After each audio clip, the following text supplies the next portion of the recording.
Greetings from Kingston, Jamaica. 2020 has undoubtedly been a year of great challenges for everybody. The authority has not been exempted from those challenges, with many of our programs and activities severely impacted since the Council last met in March. The situation we have faced has indeed been a huge test of the resilience of the organisation and of its staff. I want to take this opportunity to pay tribute to the dedication and commitment of all the staff who have risen to the challenge of keeping the work of the authority moving forward with their usual spirit of passion and creativity. In fact, despite the postponement of the 26th session, first in July and then again in October, we have made remarkable progress in our work. The Legal and Technical Commission, meeting remotely, managed to complete its agenda and has even issued the first two sets of draft standards and guidelines for deep-sea mining operations for stakeholder consultation.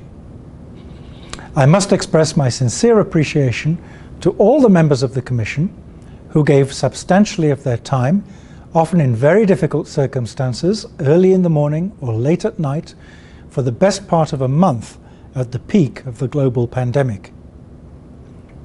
On the development of the Mining Code, important background work has been done to prepare for when it is possible for us to meet again physically.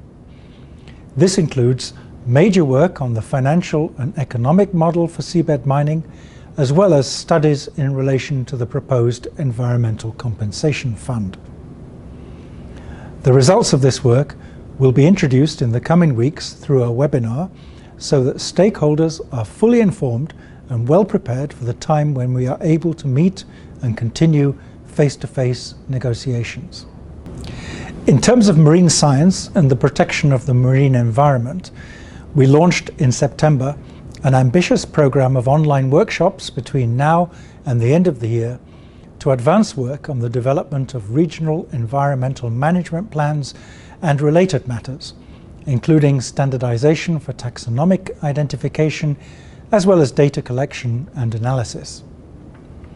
The reaction to these workshops has been overwhelmingly positive, with widespread participation from leading scientists worldwide, as well as a broad range of member states. In presenting this ambitious program, we have not only created a significant body of new scientific work that will help to protect the marine environment, but we have also created a new model for transparent and inclusive scientific collaboration that will be used in future to supplement traditional approaches. We could not have done this alone, and I want to express my appreciation to the Legal and Technical Commission members, as well as many institutions and governments that have supported the authority in this process. They include the Ministry of Oceans and Fisheries of the Republic of Korea, the National Marine Biodiversity Institute of Korea, the Korea Institute of Ocean Science and Technology, the European Union, the Ministry of Natural Resources and Environment of the Russian Federation, the All Russia Scientific Research Institute for Geology and Mineral Resources of the Ocean, the China Ocean Mineral Resources Research and Development Association, and the Hong Kong University of Science and Technology.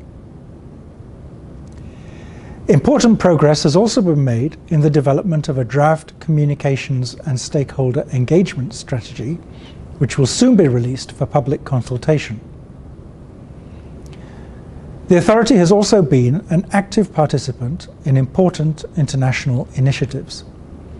These include the work of the United Nations Global Compact and the launch of its Ocean Stewardship 2030 report, the implementation of the roadmap for accelerated implementation of the Vienna Programme of Action for landlocked developing countries, as well as participating in the process of designing the UN Decade for Ocean Science, which launches in 2021. I am particularly pleased that Argentina has announced its willingness to act as a champion for the authority's own action plan for marine scientific research in support of the UN Decade, and that a draft resolution on this matter is now before the ISA Assembly for adoption in 2020.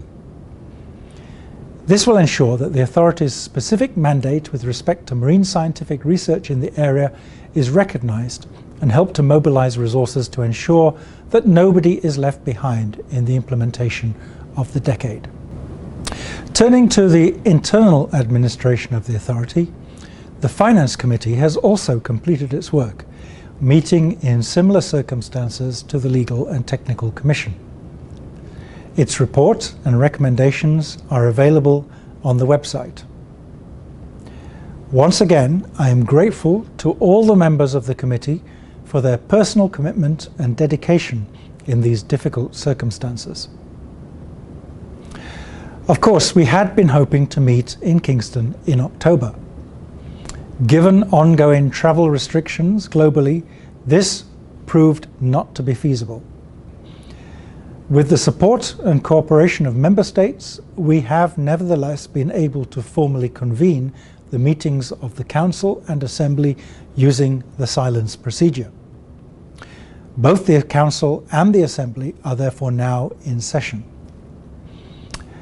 As we enter the last quarter of the year, we need now to refocus our energy on recovering from the delays of the past several months and on building back even stronger than before.